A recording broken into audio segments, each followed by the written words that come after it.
Est-ce que c'est à ce moment-là que vous avez créé aussi le principe de chevalier de l'ombre? Vous voyez, tous ces trucs-là, voilà. Faut faire... Bon, je préfère le principe du chevalier de l'ombre qui a pas peur de sortir la nuit et d'accomplir des tâches de nuit et solitaires, hein, comme le chevalier... comme le chevalier qui sait survivre seul dans sa quête. Hein. Merde. Mais enfin bref. Putain. Voilà. Donc, ce que je dis, c'est que potentiellement, est-ce que Socrate, donc lui, Patrice, mon père, m'avait fait prendre sa place par Tuba, en faisant Tuba. Parce que moi, je me souviens qu'à ce moment-là... Attendez, je me pose.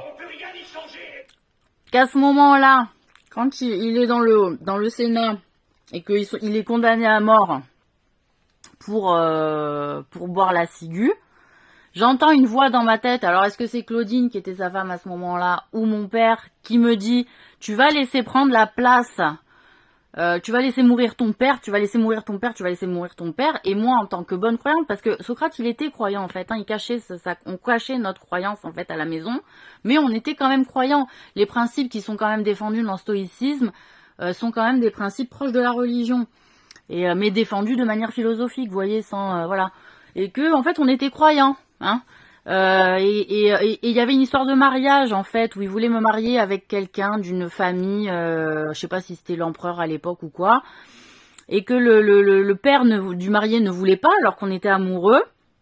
Le père du marié ne voulait pas et de ce fait, mon père était en colère. Il disait mais c'est pas possible, il refuse ma fille, c'est la plus belle, nanani. Donc ça posait un grand problème. Nous, on était malheureux. Il m'a dit, bon, écoute, il n'y a pas de solution. Ils veulent te rabaisser dans ton statut, dans ton niveau de noblesse. Hein, d'où l'histoire du blanc, tout ça.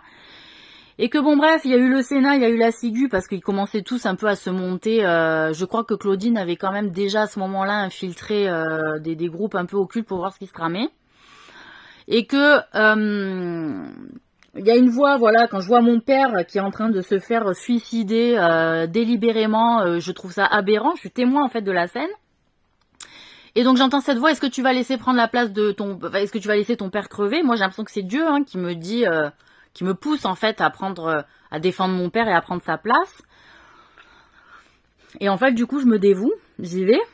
Et effectivement, alors il me semble pas que c'est un poison qu'on m'a versé, ou alors on m'a fait prendre quelque chose à boire avant et on m'a fait couler un truc dessus.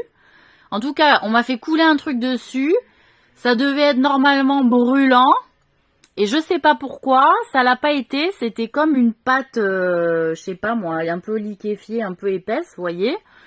Et enfin, c'est comme si ça m'avait enrobé, quoi. Alors après, je sais pas ce qu'ils ont foutu, s'ils m'ont coupé, pas coupé, j'en sais rien. Je connais pas vraiment la suite, mais en l'état, c'est vrai que j'ai pas senti de...